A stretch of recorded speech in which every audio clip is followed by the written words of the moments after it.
بسم اللہ والحمد للہ والصلاة والسلام علی رسول اللہ اما بعد فاعوذ باللہ من الشیطان الرجیم بسم اللہ الرحمن الرحیم وَإِذْ قَالَ مُوسَى لِقَوْمِهِ إِنَّ اللَّهَ يَأْمُرُكُمْ أَن تَذْبَحُوا بَقَرَةً قَالُوا أَتَتَّخِذُنَا هُزُوًا قَالَ أَعُوذُ بِاللَّهِ أَنْ أَكُونَ مِنَ الْجَاهِلِينَ قَالُوا ادْعُ لَنَا رَبَّكَ يُبَيِّن لَّنَا مَا هِيَ قال إنه يقول إنها بقرة لا فارض ولا بكر عوان بين ذلك فافعلوا ما تؤمرون قالوا ادع لنا ربك يبين لنا ما لونها قال إنه يقول إنها بقرة صفراء فاقع لونها تسر الناظرين قالوا ادع لنا ربك يبين لنا ما هي إن البقرة شابه علينا وإنا إن شاء الله لمهتدون قال إنه يقول إنها بقرة لا ذلول تثير الأرض ولا تسقي الحرث مسلمة لا شية فيها قالوا الآن جئت بالحق فذبحوها وما كادوا يفعلون وإذ قتلتم نفسا فادارأتم فيها والله مخرج ما كنتم تكتمون فقلنا اضربوه ببعضها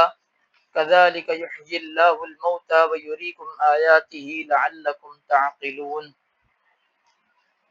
الحمدللہ ہماری آج کی ترجمہ و تفسیر کی 33ویں کلاس ہے،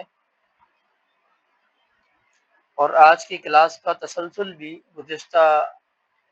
موضوعات سے تعلق رکھتا ہے۔ بنی اسرائیل کے تعلق سے اللہ تعالیٰ نے ان کی قوم میں پیش آنے والے ایک واقعے کا یہاں پر تفصیلی ذکر فرمایا ہے۔ جو آیات ابھی ہم نے سماعت کی ہیں ان کا لفظی ترجمہ ہم پڑھ لیتے ہیں۔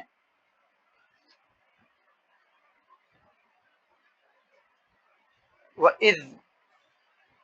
اور جب، قال، کہا، موسیٰ نے، لقومہ، اپنی قوم سے، ان اللہ، بے شک اللہ، یأمرکم، حکم دیتا ہے تمہیں، ان کہ تذبحو، تم ذبح کرو، بقرۃ، ایک گائے۔ قالوا، انہوں نے کہا، اتتخذنا، کیا تم بناتے ہو ہمیں، ہزوا، مذاق۔ قال، اس نے کہا، اعوذ، میں پناہ لیتا ہوں، باللہ، اللہ کی، ان کہ اکون، میں ہو جاؤں، من الجاہلین، جاہلوں میں سے۔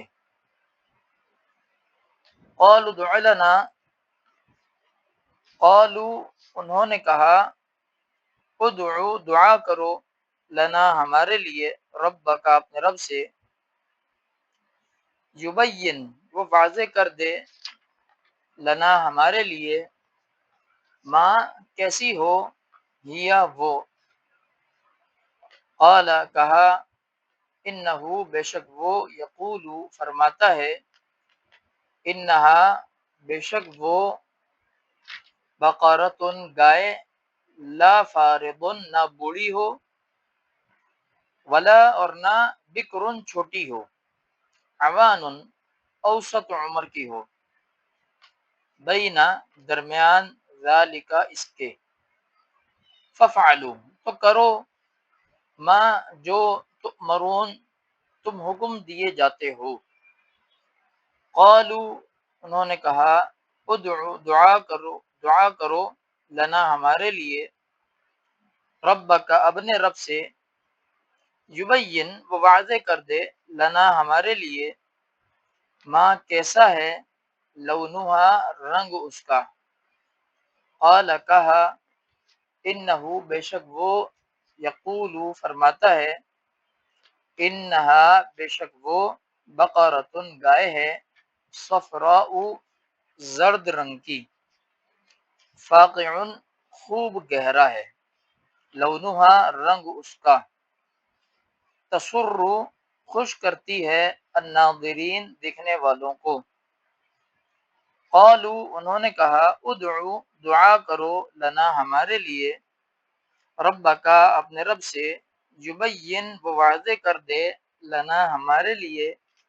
ما کیسی ہو ہی وہ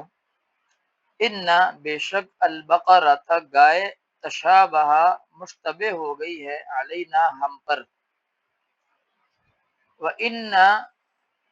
اور بے شک ہم ان اگر شاء چاہا اللہ اللہ نے لمحتدون البتہ راہ پا لینے والے ہیں قال کہا انہو بے شک وہ یقول فرماتا ہے انہا بے شک وہ بقرۃ گائے ہے لا نہیں ذلول جوتی ہوئی تثیر کہ وہ ہل چلاتی ہو الارض زمین میں فلا اور نہ ہی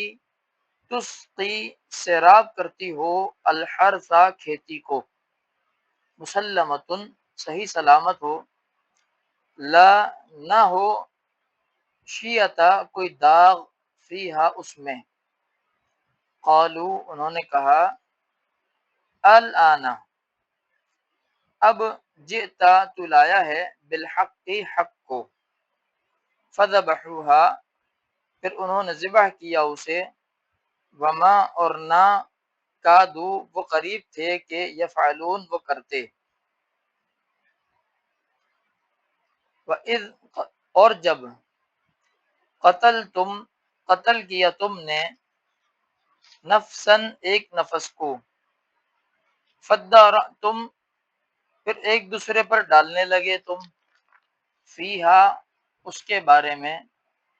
واللہ اور اللہ مخرجن نکالنے والا تھا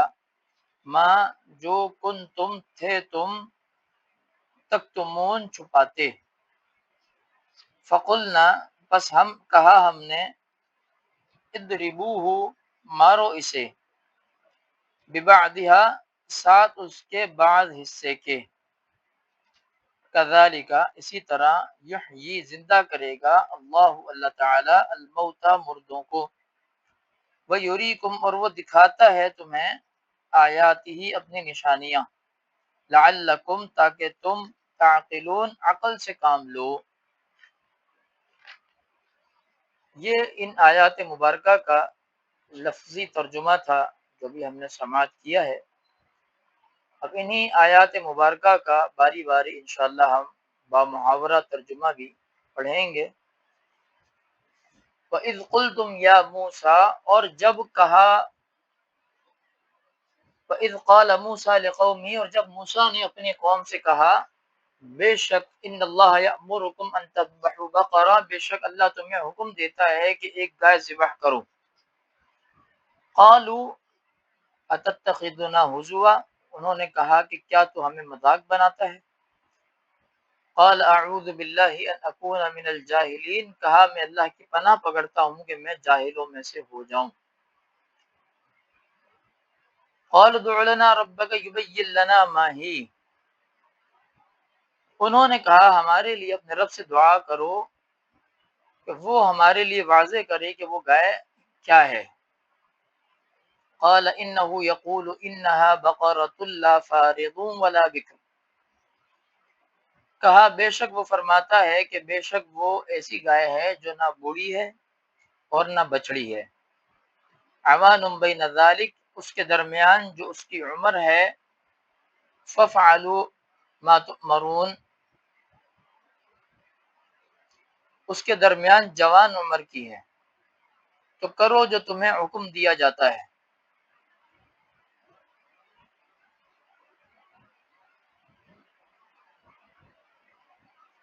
قال ادع لنا ربک یبین لنا ما لونها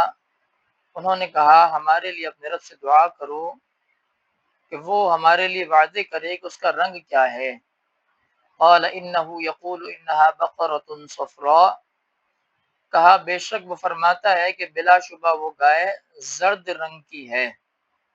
فاقع لونها تسر الناظرین اس کا رنگ خوب گہرا ہے دیکھنے والوں کو خوش کرتی ہے قالوا ادع لنا ربك يبين لنا ما هي، انہوں نے کہا ہمارے لیے اپنے رب سے دعا کر کہ وہ ہمارے لیے واضح کرے کہ وہ گائے کیا ہے۔ ان البقرة تشابہ علینا، بے شک گائے ہم پر ایک دوسری کے مشابہ ہو گئی ہیں۔ وَإِنَّا إِن شَاءَ اللَّهُ لَمُهْتَدُونَ، اور یقیناً اگر اللہ نے چاہا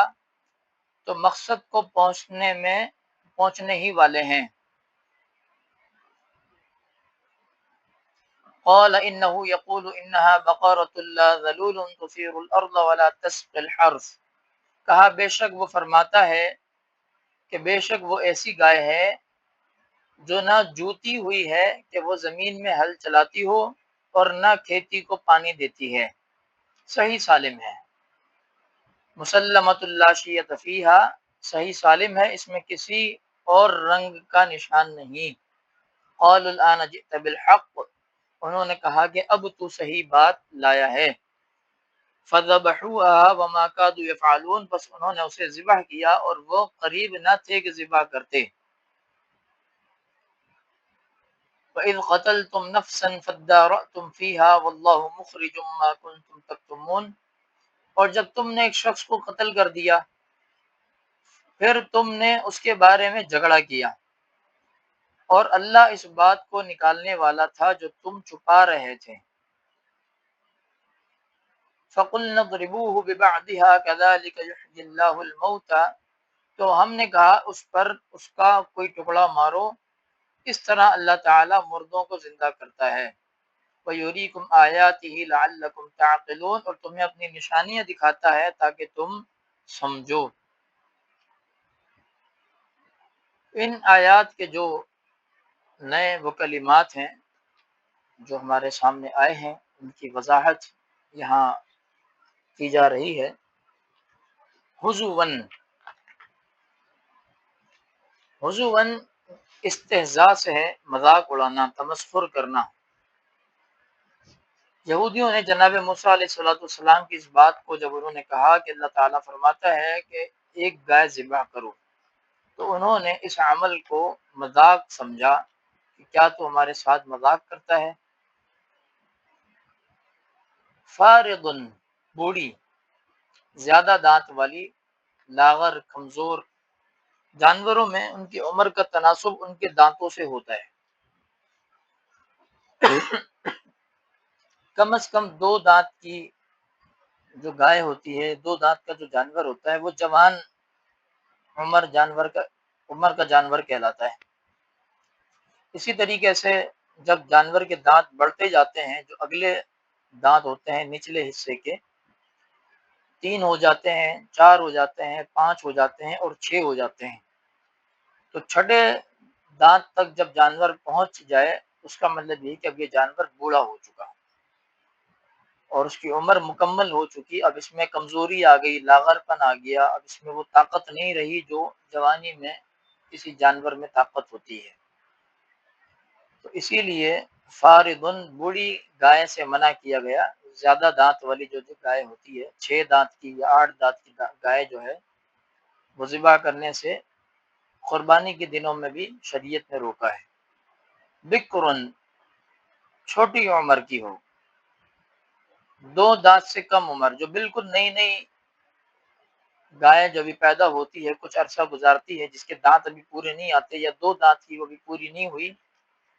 جس کے دانت پورے نہ ہوں، کم از کم 2 دانت کی ہو، لیکن 2 دانت سے کم ہو تو ایسے جانور کی قربانی کرنا جائز نہیں ہے۔ تو بنی اسرائیل کے لیے بھی اللہ تعالیٰ نے یہی قانون رکھا تھا جو امت مسلمہ کے لیے قربانی کا قانون ہے، تو جانور کوئی بھی ذبح کیا جائے وہ کم از کم 2 دانت کا ہونا چاہیے۔ 2 دانت سے چھوٹی گائے ہو اس کو بکرن کہا جاتا ہے۔ تو چھوٹی گائے نہ ہو اور نہ بوڑھی ہو، بلکہ عوان، جوان ہو، درمیانی عمر کی ہو، نہ بالکل چھوٹی اور نہ بوڑھی، دونوں کی درمیانی عمر والی ہو، 2 دانت کی ہو، 3 دانت کی ہو، تو اس عمر کی گائے کو ذبح کیا جائے، یہ اللہ تعالیٰ نے انہیں حکم دیا۔ صفراء، زرد رنگ، سنہری اور جو پیلی رنگت کو ملا کے جو تھوڑا گاڑھا رنگ جو بنتا ہے، زرد رنگ، اس کو کہا جاتا ہے اور جانوروں میں یہ رنگ بہت زیادہ پایا جاتا ہے، اور اسی رنگ کی گائے زیادہ خوبصورت کہلاتی ہے۔ سرخی مائل جو یہ رنگ ہوتا ہے، زردی سے تھوڑا گاڑھا ہوتا ہے اور سرخی مائل ہوتا ہے۔ براؤن کلر جسے ہم نارمل کہتے ہیں، یا مسٹرڈ کلر جسے ہم کہتے ہیں، تو اس طرح کا یہ کلر ہے۔ سنہرا کلر بھی اسے کہا جاتا ہے۔ زردی مائل یا سنہری رنگت جانوروں میں یہ خوبصورتی کی علامت ہے۔ ذلول سدھائی ہوئی، یعنی ایسی گائے جو گاؤں دیہاتوں میں عموماً ہوتا ہے کہ جو ہل چلانے والی جو گایاں ہوتی ہیں یا بیل ہوتے ہیں، ان کو سدھایا جاتا ہے، یعنی انہیں تربیت دی جاتی ہے، انہیں سکھایا جاتا ہے کس طرح ہل چلانا ہے۔ وہ تربیت یافتہ ہوتی ہیں ہل چلانے کے لیے، جسے خاص طور پر تیار کیا جائے۔ تو ایسی گائے سے اللہ تعالیٰ نے انہیں منع کیا کہ وہ سدھائی ہوئی گائے نہ ہو۔ تثیر الارض، تو سدھانے کے بعد جب اسے بیل گاڑی میں باندھ دیا جاتا ہے اور پیچھے اس کی گاڑی لگا دی جاتی ہے، اور پیچھے کسانوں کے وہ جو پھاوڑے ہوتے ہیں، زمین کو جو پھاڑنے والے ہوتے ہیں، زمین کو نرم کرنے والے جو ہوتے ہیں، وہ لگے ہوتے ہیں، اور جو گائے یا بیل ہوتی ہے وہ اس کے آگے اس کو لے کے چل رہی ہوتی ہے، کھینچ رہی ہوتی ہے۔ تو اس کو ہل چلانا کہتے ہیں۔ ہل جوتنا یا ہل چلانا، یہ سارا اسی معنی کے اندر ہے۔ تثیر الارض، زمین پر ہل چلانے والی، ہل جوتنے والی، دانا ڈالنے کے لیے زمین کو نرم کرنے والی وہ گائے نہ ہو۔ تسقی الحرث، اور کھیتوں کو پانی پلانے کے لیے کنویں سے پانی لانے والی، یعنی کنویں سے پانی نکال کر زمین کو سیراب کرنے والی وہ گائے نہ ہو۔ یعنی زمین کے کام میں لینے والی گائے نہ ہو، بلکہ ایسی گائے ہو جو نو عمر ہو، یعنی جوانی کی عمر کو پہنچ چکی ہو، درمیانی عمر کی ہو، بالکل بوڑھی بھی نہ ہو، اور بہت زیادہ کمزور یعنی کم عمر کی بھی نہ ہو، اور کسی کام کاج میں اب تک استعمال نہ لائی گئی ہو، بالکل تازہ گائے ہو، اور کوئی اس سے کسی قسم کا فائدہ نہ اٹھایا گیا ہو۔ تو یہ الفاظ کی بہت وضاحت تھی جو ہم نے آپ کے سامنے پیش کی ہے۔ اب ان تمام آیات کا مشترکہ خلاصہ آپ کے سامنے انشاءاللہ ہم پیش کریں گے، کیونکہ ایک ہی واقعے سے متعلق یہ ساری آیات ہیں، تو انشاءاللہ اس کا خلاصہ ہم ترتیب کے ساتھ پیش کرتے جائیں گے انشاءاللہ۔ بنی اسرائیل پر اللہ تعالیٰ کی ایک اور آزمائش، اور پھر ان کی سرکشی، یعنی اس سے پہلے بھی کئی آزمائشیں آئیں، کئی طرح کے اللہ تعالیٰ نے احکامات دیے، اور کئی ہر مرتبہ یہ سرکشی اور بغاوت کرتے رہے، جیسا کہ پوری تفصیل اب تک ہم الحمدللہ اس کی بیان کر چکے ہیں، آپ پڑھ چکے ہیں۔ تو بنی اسرائیل میں واقعہ کچھ اس طرح سے ہوا کہ ایک نہایت مالدار آدمی تھا، جس کا کوئی وارث نہیں تھا سوائے اس کے بھتیجے کے۔ جب اس مالدار شخص کی زندگی طویل ہونے لگی اور اس کے بھتیجے کو اس کی وراثت کے حصول میں تاخیر پر صبر نہ ہوا، تو اس نے اپنے چچا کو وراثت کے جلد حصول کی خاطر قتل کر دیا کہ میرا چچا مرے گا، مجھے اس کی وراثت ملے گی، اب یہ مر نہیں رہا، اس کی زندگی طویل ہو رہی ہے، مجھے پیسوں کی ضرورت ہے، تو لہٰذا اس نے وقت سے پہلے وراثت حاصل کرنے کے لیے اپنے سگے چچا کو قتل کر دیا، اور قتل کرنے کے بعد اس کی لاش پڑوس کے ایک محلے کے ایک شخص کے دروازے کے آگے ڈال دی، تاکہ قتل کا الزام اس شخص کے اوپر آ جائے اور اس بھتیجے کی طرف لوگوں کی توجہ نہ جائے۔ مزید کام اس بھتیجے نے اس جرم کو چھپانے کے لیے یہ کیا کہ اپنے چچا کی قتل کا الزام اسی شخص کے اوپر لگا دیا جہاں سے اس کی لاش برآمد ہوئی تھی، جس کے گھر کے باہر سے، اور اسے قصاص میں قتل کرنے کا دعویٰ بھی دائر کر دیا، جس کا نتیجہ یہ ہوا کہ ان کے درمیان باہمی لڑائی اور جھگڑا پیدا ہوا، فساد پیدا ہوا۔ دونوں قبیلے مختلف تھے، دونوں علاقے مختلف تھے، ایک دوسرے کے خلاف صف آرا ہو گئے، اور قتل کی نوبت آ گئی، لڑائی کی نوبت آ گئی، جیسا کہ آگے آیات میں اللہ تعالیٰ نے بیان فرمایا ہے۔ وَإِذْ قَتَلْتُمْ نَفْسًا فَادَّارَأْتُمْ فِيهَا، جب تم نے ایک نفس کو قتل کیا اور پھر آپس میں جھگڑنے لگے اس کے قاتل کے لیے، کس نے قتل کیا، ایک دوسرے پہ الزام لگانے لگے۔ واللہ مخرج ما کنتم تکتمون، اور اللہ تعالیٰ تو نکالنے والا تھا، اس نے تو ظاہر کرنا تھا جو کچھ تم چھپا رہے تھے، یعنی قاتل کو چھپا رہے تھے، اور جس نے قتل کیا وہ بھی اپنے آپ کو چھپا رہا تھا، اور جو لوگ اس کے بارے میں جانتے تھے کہ اس نے قتل کیا ہے وہ بھی اس سارے معاملے کو چھپا رہے تھے۔ جب اس بے گناہ شخص نے قتل سے لا تعلقی کا اظہار کیا تو لازمی بات ہے دونوں بے گناہ اپنے آپ کو ثابت کر رہے ہیں، جو قاتل ہے وہ بھی اپنے آپ کو بے گناہ ثابت کر رہا ہے، اور جس کے گھر کے آگے سے لاش ملی ہے وہ بھی اپنے آپ کو بے گناہ ثابت کر رہا ہے۔ تو معاملہ پیچیدگی اختیار کر گیا کہ اصل قاتل پھر کون ہے، قاتل کا کیسے پتہ لگایا جائے گا کہ قاتل اصل میں کون ہے۔ تو جب معاملہ طول اختیار کر گیا اور بہت زیادہ پیچیدہ ہو گیا اور قریب تھا کہ دونوں فریقوں میں لڑائی ہو جائے، ایک وہ فریق جو قتل کر کے الزام دوسرے پر لگانے والا ہے، اور ایک وہ فریق جس کے اوپر الزام لگایا جا رہا ہے، دونوں میں آپس میں جھگڑا کھڑا ہو جائے اور مزید کئی لوگ قتل ہو جائیں، تو کچھ سمجھدار لوگوں نے بیچ میں یہ فیصلہ کیا کہ وقت کے نبی جناب موسیٰ علیہ السلام ہمارے درمیان موجود ہیں، تو لہٰذا ہمیں ان کے سامنے اس مسئلے کو پیش کرنا چاہیے اور ان سے رہنمائی لینا چاہیے کہ آخر وہ ہمارے اس معاملے میں کیا فیصلہ فرماتے ہیں۔ موسیٰ علیہ السلام نے اللہ تعالیٰ سے دعا کی، جب یہ معاملہ ان کے پاس آیا تو انہوں نے اللہ تعالیٰ سے دعا کی، چونکہ وہ نبی تھے اور رہنمائی کرنے والی ذات اللہ تعالیٰ ہی کی ذات ہے، تو اللہ تعالیٰ نے ان پر یہ مذکورہ آیات نازل فرمائی، وہی نازل فرمائی، اور انہیں حکم دیا کہ بنی اسرائیل سے کہیں کہ وہ ایک گائے ذبح کریں۔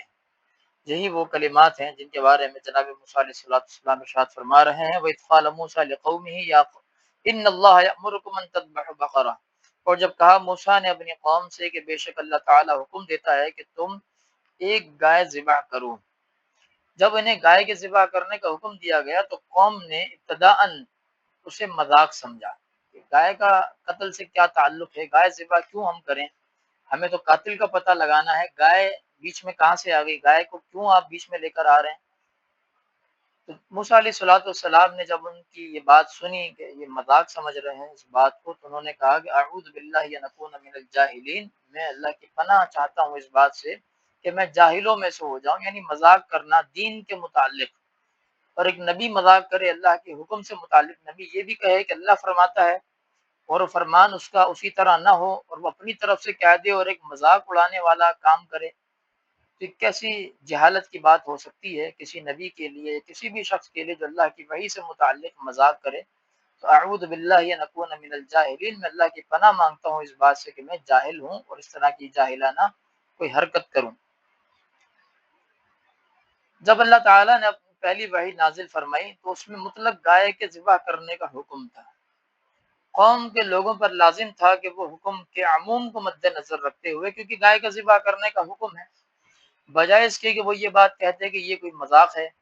یا بجائے اس کے کہ اس میں مزید سوالات کا اضافہ کرتے، وہ ایک حکم پر عمل کر لیتے تو ان کے لیے یہ حکم پر عمل کرنا بہت آسان ہو جاتا، لیکن چونکہ ان کی نیت میں کھوٹ تھا اور وہ جانتے تھے اس میں سے بعض افراد کہ اصل مسئلہ کیا ہے، اور وہ اس کو چھپانا بھی چاہتے تھے اور ظاہر بھی نہ ہو اور ان کا بندہ بھی بچ جائے اور یہ مسئلہ بھی کسی طریقے سے حل ہو جائے، تو انہوں نے ایک راستہ نکالا کہ سوال کرتے ہیں تاکہ معاملات کو الجھایا جا سکے، سلجھایا نہ جا سکے۔ ان کی نیت میں کھوٹ تھا اور قوم کے بعض دیگر افراد بھی اس راز سے واقف تھے کہ اصل قاتل کون ہے اور قتل کا سبب کیا ہے، اور وہ قاتل کو ہر صورت میں بچانا بھی چاہتے تھے، تو انہوں نے جان بوجھ کر ایسے سوالات شروع کر دیے جس سے ان کا اس حکم پر عمل کرنا ناممکن ہو جائے اور قاتل کی جان بھی چھوٹ جائے۔ اللہ رب العالمین چونکہ علیم بذات الصدور ہے، وہ تو سب چیزوں کو جانتا ہے، اس سے کوئی چیز مخفی نہیں ہے، اس نے ان کے سوالات کے جوابات کے طور پر مزید وحی نازل فرما دی اور ہر اس سوال کا انہیں جواب دیا جو وہ سوال کرتے جا رہے تھے، بار بار کہتے جاتے تھے قال ادع لنا ربک یبین لنا ما ہی، اپنے رب سے دعا کرو کہ وہ ہمارے لیے وضاحت کے ساتھ بیان کرے کہ وہ گائے کیسی ہو، کیسا رنگ ہو، کیا اس کی صفات ہو، کہاں سے حاصل ہوگی، یہ ساری چیزیں مسلسل وہ سوالات کرتے جاتے اور اللہ تعالیٰ مزید وحی نازل فرماتا جاتا اور ان کا جواب دیتا جاتا۔ بالآخر انہیں مجبور ہو کر اللہ کے حکم پر عمل کرنا پڑا اور اس طرح وہ گائے تلاش کرنے پر مجبور ہوئے اور اسے ایک شخص کے پاس دستیاب پا لیا کہ اس طرح کی گائے جس طرح سے انہوں نے مطالبے کیے اور اللہ تعالیٰ ان کے مطالبے کے مطابق انہیں جواب دیتا گیا، گائے کی صفات بیان کرتا گیا، جیسا کہ ابھی ہم نے ترجمے کے اندر پڑھی ہیں کہ گائے جو ہے وہ گہرے زرد رنگ کی ہو، گائے درمیانی عمر کی ہو، نہ بوڑھی ہو، نہ بہت زیادہ بالکل بچڑی ہو کہ نئی نئی ابھی پیدا ہوئی ہو، کچھ عرصہ گزارا ہو دنیا میں، اور نہ وہ ہل چلانے والی ہو، اور نہ وہ کھیتوں کے لیے پانی بھرنے والی ہو، اور رنگ بھی ایسا ہو کہ اس کے اندر کسی دوسرے رنگ کا کوئی دھبا بھی نہ ہو، اور بالکل صاف ستھری خشک کر دینے والی اچھی خوبصورت گائے ہو۔ جب یہ ساری چیزیں ان کے لیے واضح ہو گئیں اور اب وہ گائے مزید کوئی سوال کی گنجائش ان کے پاس نہ رہی، تو پھر بالآخر انہوں نے عمل کے طور پر اپنے آپ کو کہا کہ انشاءاللہ لمہتدون، اگر اللہ نے چاہا تو ہم ضرور اس پر عمل کریں گے اور اس طرح کی گائے کو حاصل کر لیں گے۔ تو بالآخر گائے انہیں مل گئی ایک ایسے شخص کے پاس جو کہ غریب تھا، اور وہ گائے اس کے پاس موجود تھی، اور اپنی ماں کا بہت زیادہ وہ خدمتگار آدمی تھا، جیسا کہ مفسرین نے لکھا ہے۔ جب اس شخص کو اس واقعے کا علم ہوا اور اس گائے کی اہمیت کا علم ہوا کہ انہوں نے ایک ایسی گائے سے متعلق سوال کیا جو صرف میرے پاس ہے اور کسی کے پاس نہیں ہے، تو اس نے پھر اس کی منہ مانگی قیمت مانگی، اور قیمت یہ طے ہوئی کہ اسے ذبح کرنے کے بعد اس کی کھال کو جمع کیا جائے، اور اس کی کھال کے اندر جتنا سونا آئے گا وہ سارا سونا اس گائے کی قیمت کے عوض اس شخص کو دیا جائے گا۔ تو اس کے عوض گائے ذبح کرنے کی اس نے اجازت دے دی کہ آپ گائے ذبح کریں، اور اس گائے کی کھال کے اندر جتنا بھی سونا آئے گا سمیٹ کر وہ سارا تم اس کے بدلے میں مجھے دو گے۔ تو اس گائے کی قیمت جو ہے اس کی کھال کے برابر سونے کی صورت میں طے ہوئی۔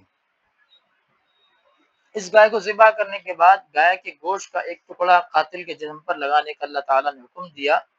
فَقُلْنَا اضْرِبُوهُ بِبَعْضِهَا، ہم نے کہا کہ تم اس کا ایک حصہ جو ہے گوشت کا وہ اس شخص کے اوپر لگاؤ، اور وہ زندہ ہوا اللہ کے حکم سے،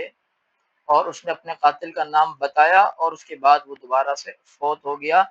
اور اسی پر اللہ تعالیٰ نے کہا کہ کذالک یحیی اللہ الموتى ویریکم آیاتہ لعلکم تعقلون، اللہ تعالیٰ قیامت کے دن بھی اسی طریقے سے لوگوں کو زندہ کرے گا،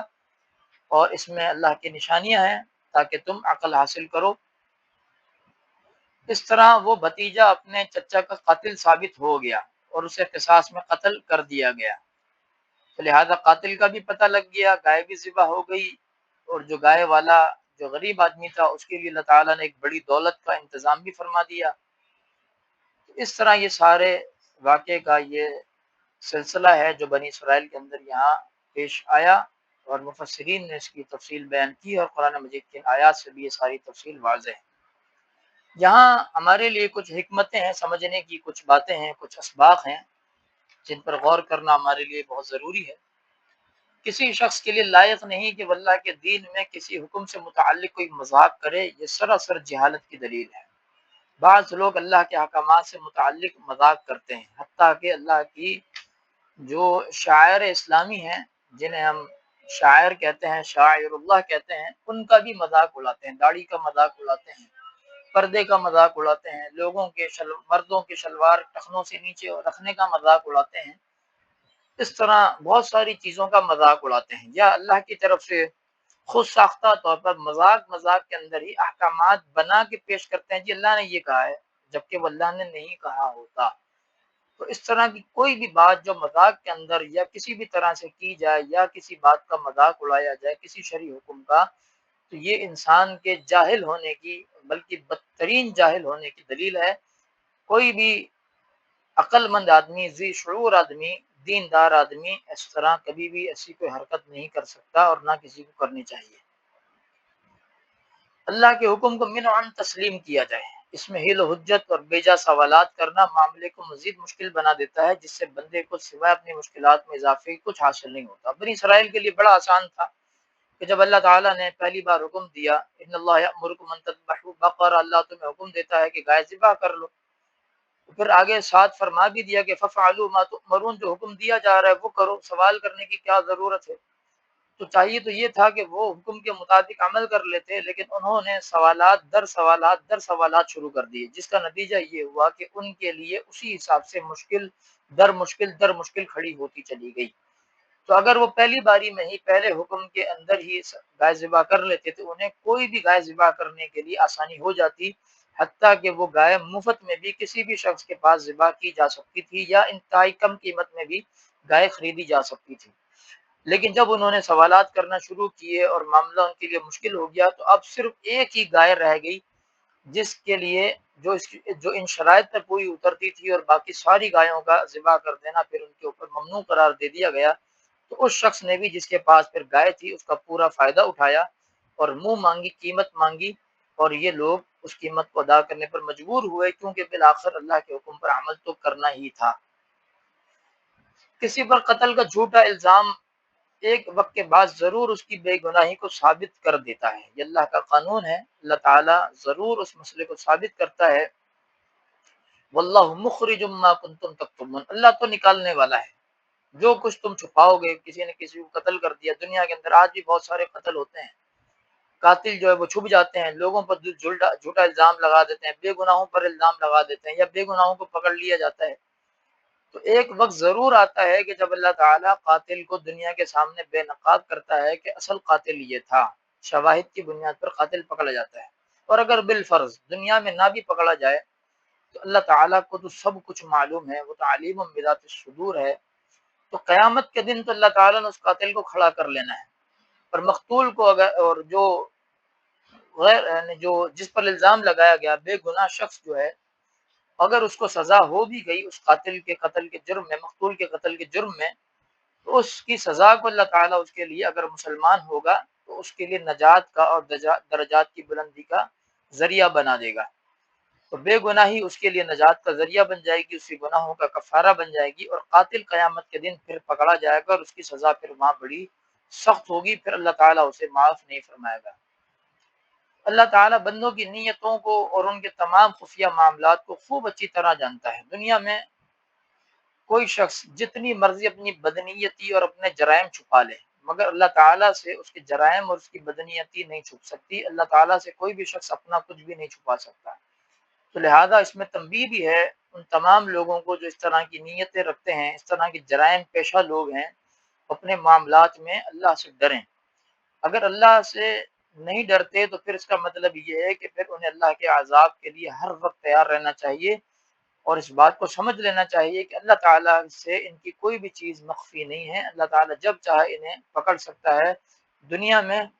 اور آخرت میں بھی، یا صرف آخرت میں، اگر دنیا میں انہیں مہلت مل بھی گئی تو آخرت میں تو ان کی پکڑ پھر بڑی سخت ہے۔